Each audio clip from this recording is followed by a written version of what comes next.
Inna Allah yaqbalu taubata 'abdi ma lam yughargir. Sesungguhnya Allah Subhanahu wa taala masih menerima taubat seorang hamba selama rohnya ini belum lewat. Kalau sudah lewat roh dari tenggorokannya, udah gak ada gunanya lagi, udah gak ada manfaat, udah gak ada penyesalan, udah gak ada gunanya penyesalan, gak ada. Sampai Allah menggambarkan, laula akhartani, ya Allah, kalau seandainya kau tunda ya Allah, gak ada gunanya. Rabbi laula akhartani, ya Allah, kalau seandainya kau tunda kematianku ini ya Allah. Ketika dia sakaratul maut sampai di sini rohnya, kemudian Allah menggambarkan seperti apa kehidupannya. Dia takut, dia katakan Rabbi laula akhartani, ya Allah, tunda dulu ya Allah, tunda dulu.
Kita panjatkan syukur kehadirat Allah Subhanahu wa taala atas kudrahnya Allah, ma'unahnya Allah Subhanahu wa taala.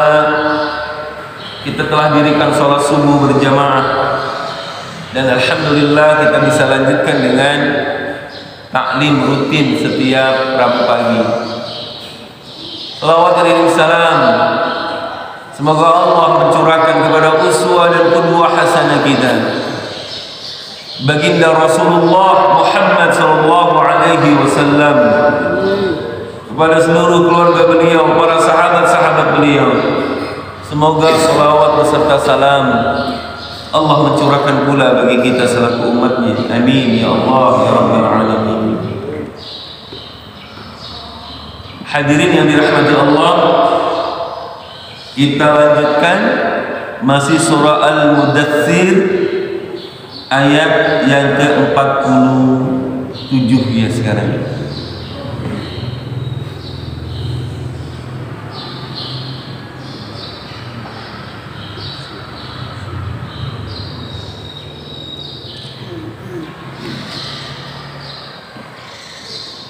A'udzu billahi minasy syaithanir rajim.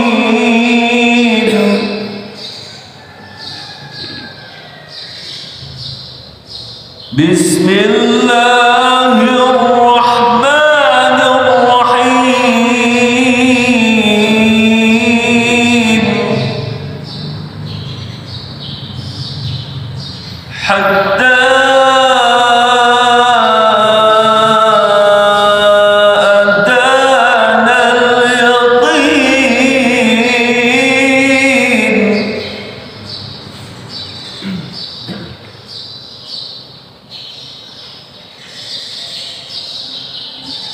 فما تنفعهم الشفاعة الشافعين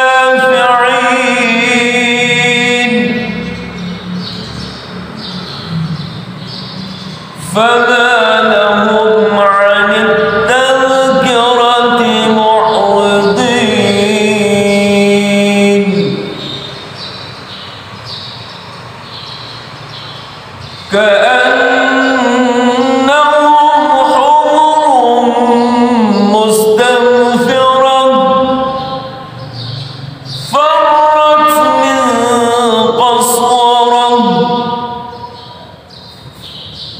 بل يريد كل أمر منهم أن يؤتى صحفا منشرة كلا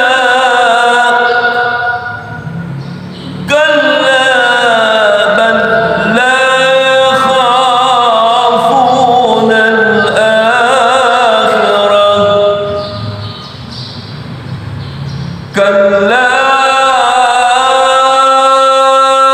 إنه تذكرة فمن شاء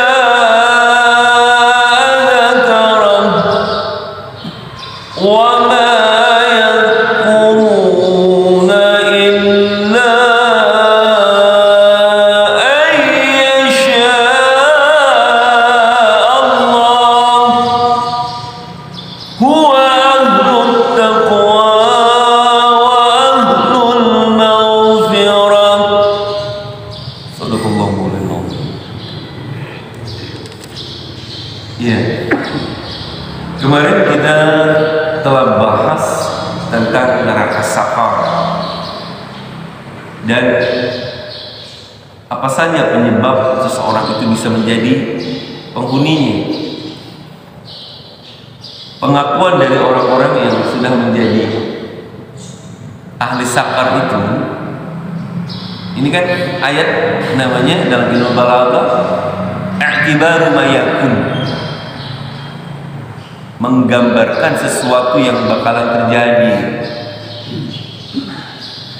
Jadi ketika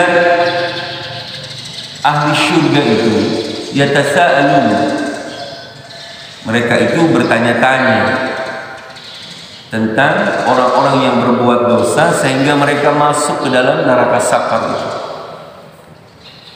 Mereka bertanya tentang penyebabnya. Masalakakum fi sakar, apa yang menyebabkan kalian ini bisa berada di neraka sakar ini? Maka penyebabnya pertama, lam naku minal musallin, dahulu kami sewaktu di dunia kami nggak pernah sholat. Itu yang pertama. Yang kedua, walam naku nut'imul miskin. Yang kedua, semasa kami di dunia, sewaktu kami hidup dulu, kami itu nggak pernah memberikan makan kepada orang-orang miskin. Yang ketiga, wa kunna nakhudu ma'al khaidin. Bahkan kami dulu waktu di dunia, kami biasa banyak melalaikan waktu, menghabiskan waktu pada hal-hal yang enggak manfaat,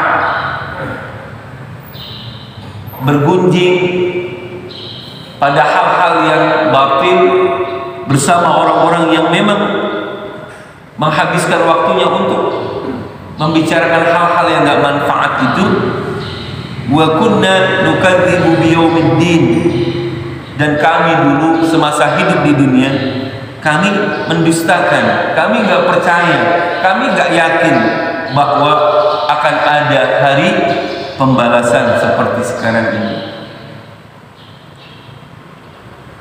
Kita lanjutkan. Hatta atana al-yaqin. Hatta bermakna, artinya hatta itu sampai. Ada yang mengartikan hatta itu sehingga. Perlakuan buruk kami semasa kami hidup di dunia, kami nggak pernah sholat, kami nggak pernah beri makan orang miskin, kami sering buang waktu hal-hal yang nggak manfaat, kami mendustai bahwa akan adanya hari akhir. Hatta atana al-yaqin, sampai datang kepada kami al-yaqin. Ada yang mengartikan al-yaqin al-maut, yaitu kematian. Makanya wa'budullaha hatta atana al-yaqin, wa'budullaha hatta atal yaqin, kalau nggak salah. Sembahlah Allah sampai datangnya yakin, al-maut, sampai datangnya kematian. Jadi ini pengakuan para penghuni neraka Saqar, sampai kami mati gini, baru tuh kami selesai. Jadi semasa hidup kami, semasa saya hidup, ya kerjaan saya begitu. Semasa hidup saya nggak pernah sholat, saya nggak pernah ibadah, saya nggak pernah berbagi. Semasa hidup saya cuma menghabiskan waktu pada hal-hal yang nggak manfaat. Bahkan kami tidak meyakini sedikit pun bahwa adanya hari akhir. Hatta atana al-yaqin, sampai datang kepada kami kematian. Setelah mati, baru itu dia menyesal. Setelah dia mati, baru dia yakin bahwa ada hari pembalasan. Idza balagatir ruh al-hulqum wa antum hina idzin tanzurun. Kalau ruh seseorang sudah sampai di tenggorokannya, ketika itu kata Allah, kalian akan diperlihatkan, kalian bisa melihat apa yang bakalan terjadi pada diri kalian kesudahannya.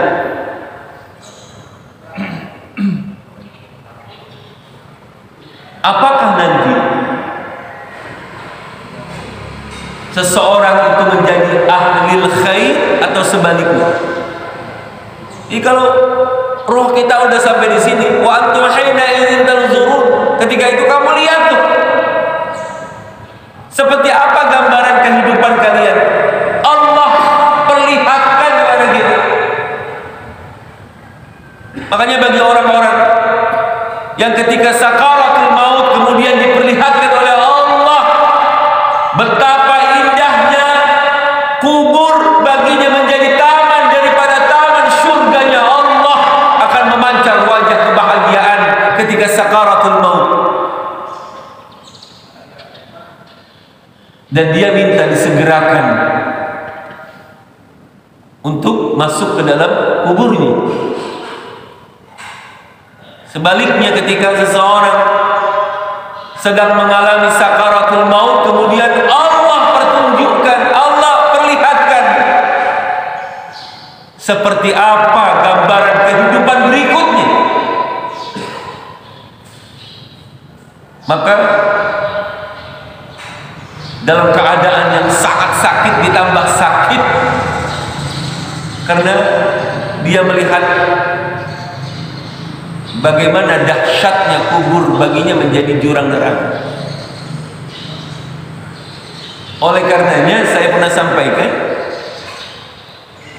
ketika Sayyidina Utsman mendengar nasihat Rasulullah tentang yaumul hisab, yaumul jaza, huru hara kiamat.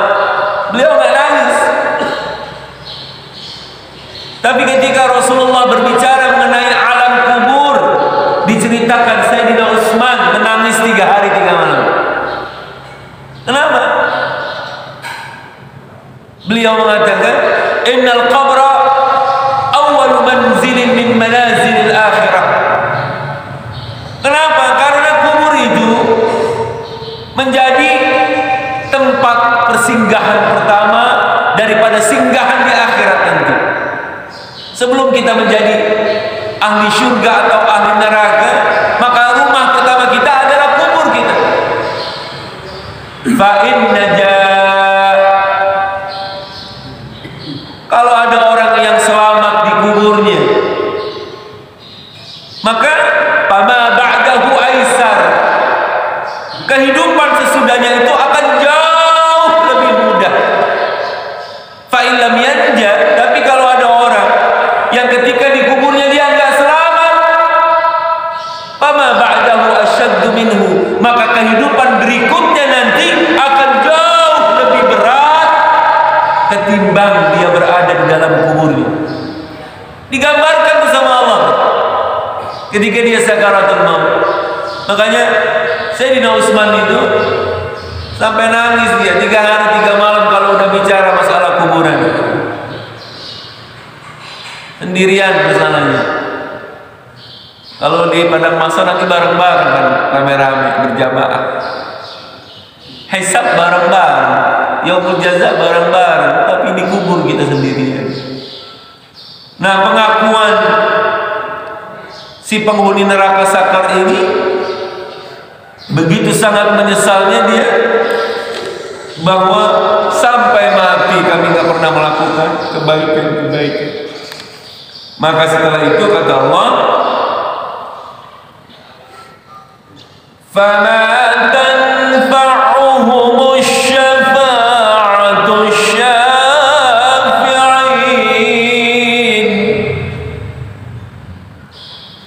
Maka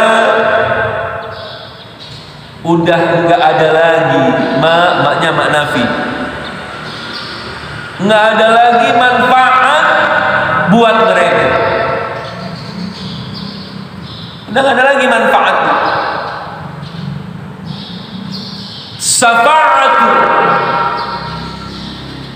Syafaat pertolongan asy-syafi'in dari orang-orang yang memberikan syafaat. Jadi kalau orang sudah rohnya lewat dari tenggorokannya, sudah tertutup pintu taubat baginya. Inna Allah yaqbalu taubata 'abdi ma lam yughargir. Sesungguhnya Allah Subhanahu wa taala masih menerima taubat seorang hamba selama rohnya ini belum lewat. Kalau sudah lewat roh dari tenggorokannya, udah gak ada gunanya lagi, udah gak ada manfaat, udah gak ada penyesalan, udah gak ada gunanya penyesalan, gak ada. Sampai Allah menggambarkan, laula akhartani, ya Allah, kalau seandainya kau tunda ya Allah, gak ada gunanya. Rabbi laula akhartani ya Allah, kalau seandainya kau tunda kematianku ini ya Allah. Ketika dia sakaratul maut sampai di sini rohnya, kemudian Allah menggambarkan seperti apa kehidupannya. Dia takut, dia katakan Rabbi laula akhartani ya Allah, tunda dulu ya Allah, tunda dulu. Enggak ada gunanya lagi. Ila ajalin qarib, dari ajal yang sudah dekat ini ya Allah, jangan diambil dulu ya Allah. Fa asaddaqa wa akum minas salihin, saya mau sedekah, saya mau jadi orang baik, tapi udah gak ada gunanya.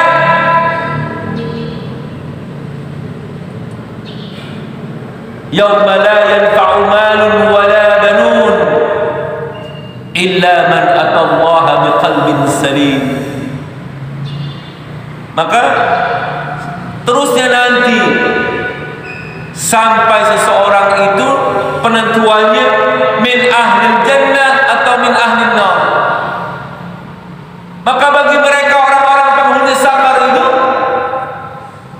fama tanfa'uhum syafa'atu syafi'in, sesuatu yang waktu di dunianya itu dia anggap bisa menolong dirinya, nanti ketika mereka menjadi ahli sakar udah gak ada yang bisa menjadi penolong dirinya. Barangkali kalau di dunia ini orang memiliki harta, dia menganggap bahwa hartanya itu akan bisa menolong dirinya. Maka harta yang bisa menolong diri kita adalah harta yang kita infakkan di jalan Allah. Teman, sahabat yang sewaktu di dunia selalu berbagi dengan kita, maka teman-teman kita pun nanti gak akan bisa memberikan lagi pertolongan kepada kita. Barangkali sewaktu di dunia besarnya cinta seorang ayah ibu kepada anaknya, apapun diperjuangkan demi anaknya, nanti nggak akan bisa seseorang memberikan pertolongan kepada orang lain. Nggak ada harta yang dia banggakan itu, nggak ada bisa memberikan pertolongan baginya.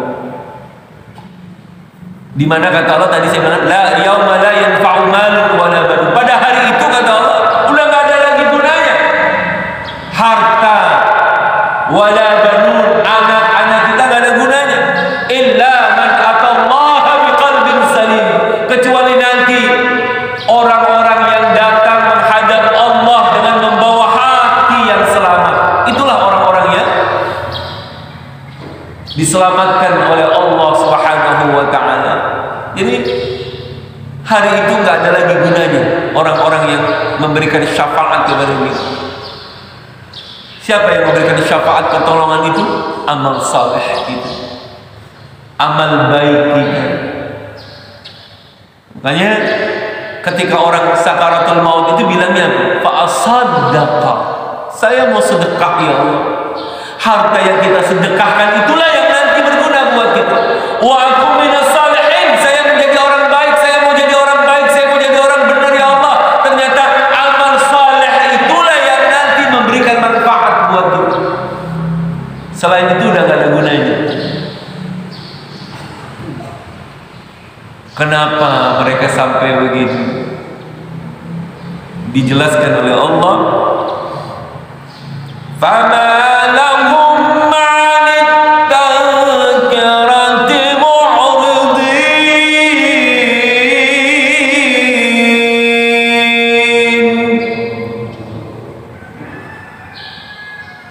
Fama lahum, kalau memang begitu, situasinya seperti itu, keadaannya seperti itu,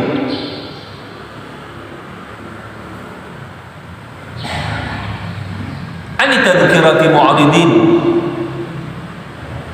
lalu mereka kenapa mu'ridin anitadhkirah? Mereka itu berpaling daripada peringatan Allah. Nah ini yang harus digarisbawahi dari cerita I'tibaru Mayatun ini, tentang cerita penyesalan para penghuni sakar dengan sebab perbuatan-perbuatan mereka sewaktu hidup di dunia. Nah sekarang buat kita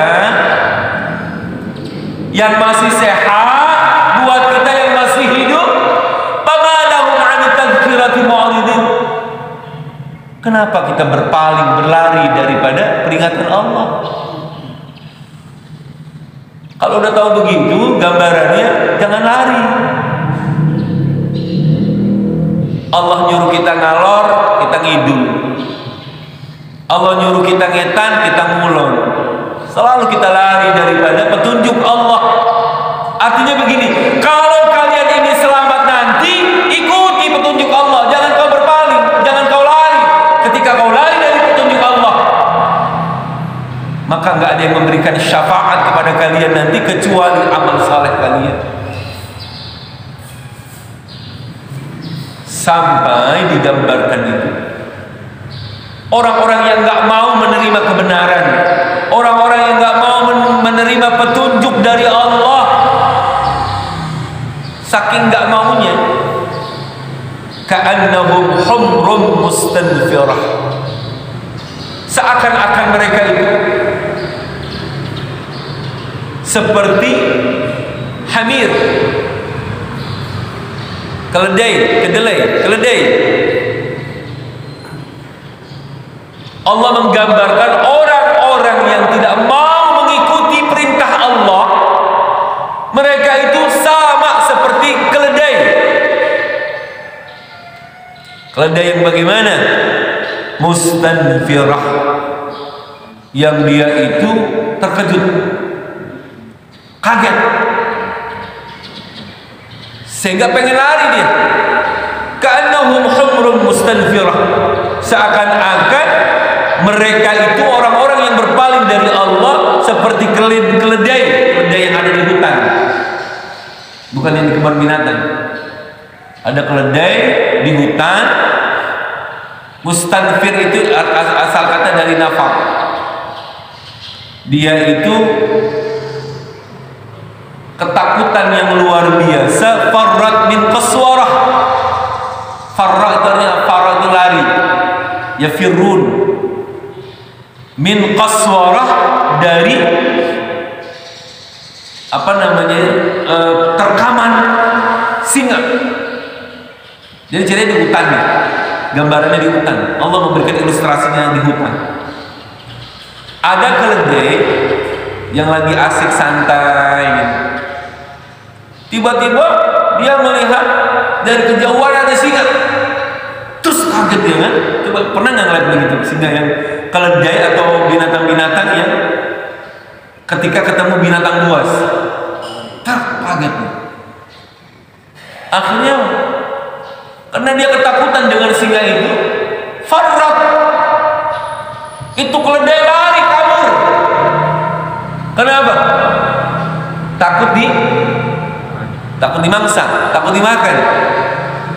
Sampai segitunya tuh Allah menggambarkan orang-orang yang ditutup hatinya oleh Allah, saking nggak mau mendengarkan nasihat, mendengarkan kebenaran, sama seperti keledai di tengah hutan. Dia bertemu dengan singa dan saking kagetnya dia lari sekencang-kencangnya. Bisa dipahami ya? Kayak begitu. Fi qulubihim maradun, karena di hati mereka itu ada penyakit. Fazadahumullahu marada, kemudian Allah tambahkan penyakit itu. Sehingga apa? Yaj'aluna asabi'ahum bi adanihim min as-sawa'iqi hadar al-maut. Mereka menjadikan jari-jari mereka di kuping mereka. Allah bilangnya jari-jari bukan jari. Cuma kalau jari-jari muat, enggak kan? Yang muat cuma telunjuk atau satu. Kalau dimasukin semua nggak bisa. Tapi kenapa Allah bilangnya jari-jari bukan jari? Maksudnya begini, kalau masih bisa nih kuping ditutup sama semua jari, saking nggak mau dengernya nasihat, dia tutup sama kuping sama semua ini jari-jarinya. Karena saking nggak mau mendengarkan nasihat-nasihat, perintah-perintah agama. Ada nggak orang yang model begini gitu? Ya pasti ada. Kalau dinasihatin, ceramah gitu. Nah seperti itu gambaran.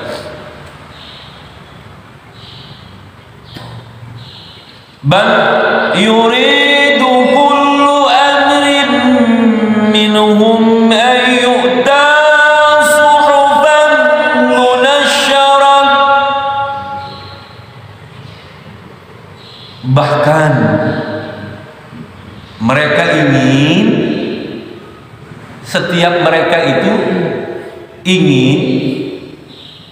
orang dari mereka itu ingin ayyukta suhufan munashsharah, didatangkan kepada mereka lembaran-lembaran atau kitab-kitab suci yang munasyar, yang terbuka. Maksudnya begini, inilah gambaran orang-orang yang ditutup hatinya oleh Allah. Ketika dinasehati, ini kan cerita tentang orang-orang kafirin. Ketika Rasulullah menyampaikan tentang adanya Allah, Rasulullah menyampaikan kepada mereka tentang kebenaran ajaran yang dibawa. Mereka bilang begini, Muhammad, lu ngomong apapun gue gak bakal percaya, kecuali kau datangkan kepada kami kitab, ajaran-ajaran yang memang betul-betul terbuka. Artinya emang ajarannya ada gitu. Dari mana? Itu asatirul awwalin, itu dongeng-dongeng ini nggak pernah diperbuat, dilakukan oleh nenek-nenek kita dulu, kakek kita. Setelah dikasih tahu gitu, malah ngeyel. Setelah diingatkan oleh Rasulullah, mereka malah menantang Rasulullah sallallahu. Saya nggak akan percaya sama kamu wahai Muhammad sebelum kau datangkan kepada kami kitab suci yang terbuka. Maksudnya dalil-dalilnya gini. Ya padahal Al-Quran itu kan sebagai hujjah. Ini hanya sebagai alasan saja. Ada gini Pak, ini alasannya, alasan yang dibuat-buat. Ada orang yang sholatnya nggak pernah mau berjamaah.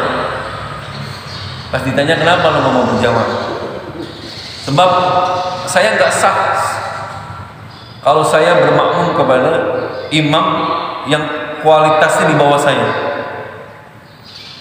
Ada tuh orang yang ngomong begitu. Ya kalau emang dia begitu jadi imam aja gitu. Kan bisa. Dia ajarkan orang-orang yang nggak bisa, bukan malah menjadi alasan dia nggak mau berjamaah karena merasa bacaannya lebih bagus. Saya nggak pantas bermakmum kepada dia. Ya kalau emang nggak pantas jadi imam dong ente. Ini emang alasan aja, emang nggak mau. Dan solusi kedua, kalau memang di masjid ini misalkan atau di masjid A atau masjid B ini A ini kurang bagus, kan bisa pilih di masjid B atau masjid C. Tapi di masjid yang lain pun memang nggak mau. Nah jadi memang terkadang banyak orang membuat alasan-alasan. Sebenarnya kuncinya satu, apa? Penyakitnya adalah al-mallasu. Apa? Al-mallasu. Karena emang malas sebenarnya. Malas sebenarnya. Jadi kadang orang bikin alasan aja gitu, apalah inilah itulah beginilah begitulah. Gitu. Makanya kita berlindung, ada doa yang diajarkan oleh Rasulullah, Allahumma inni a'udzubika minal hammi wal hazan wa a'udzubika minal jubni wal bukhl. Apa tuh? Min kasal gitu kan. Saya berlindung kepadamu ya Allah minal ajzi wal kasal. Jadi orang yang lemah dan malas. Menurut punya malas. Barangkali sampai di sini, nanti kita lanjutkan satu kali pertemuan selesai insyaallah besok. Kalla, ini sebagai bantahan-bantahan Allah kepada orang-orang yang tadi yang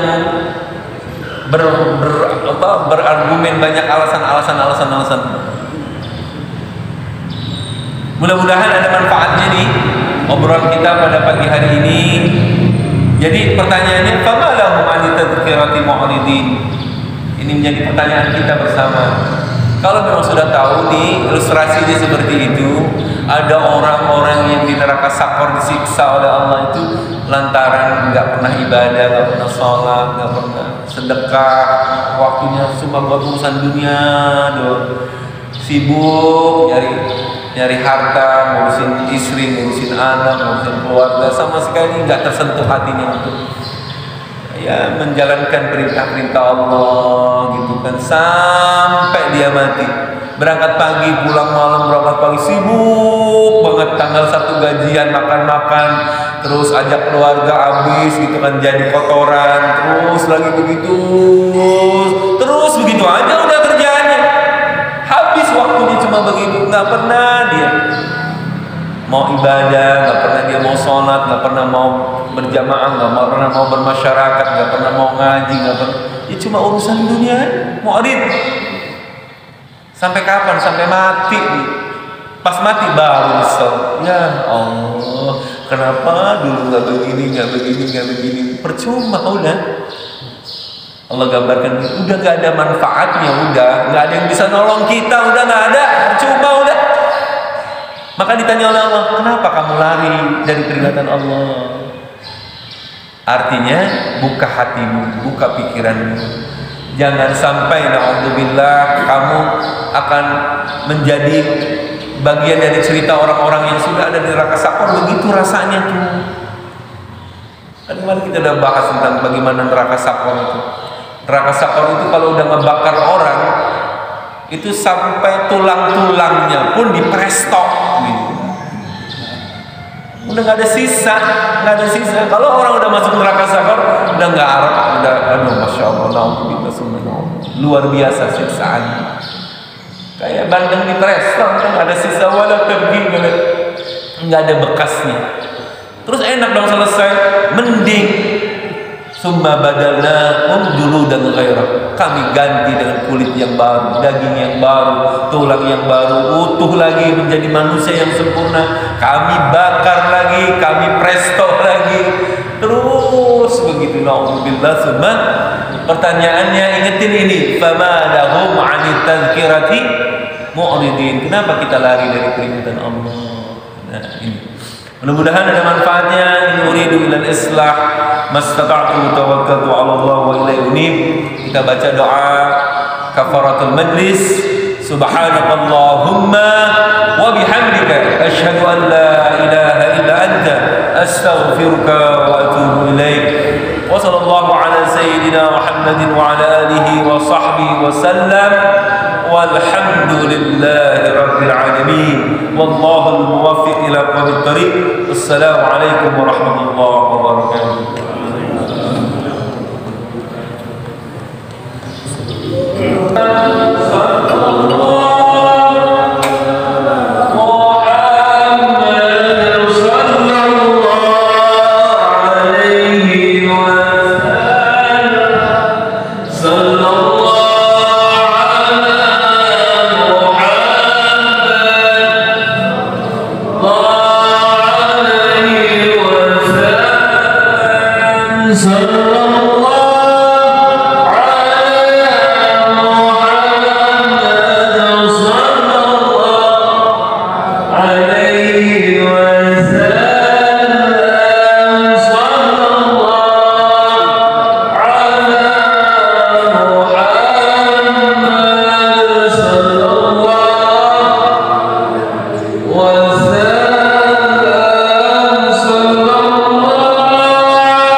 Sallallahu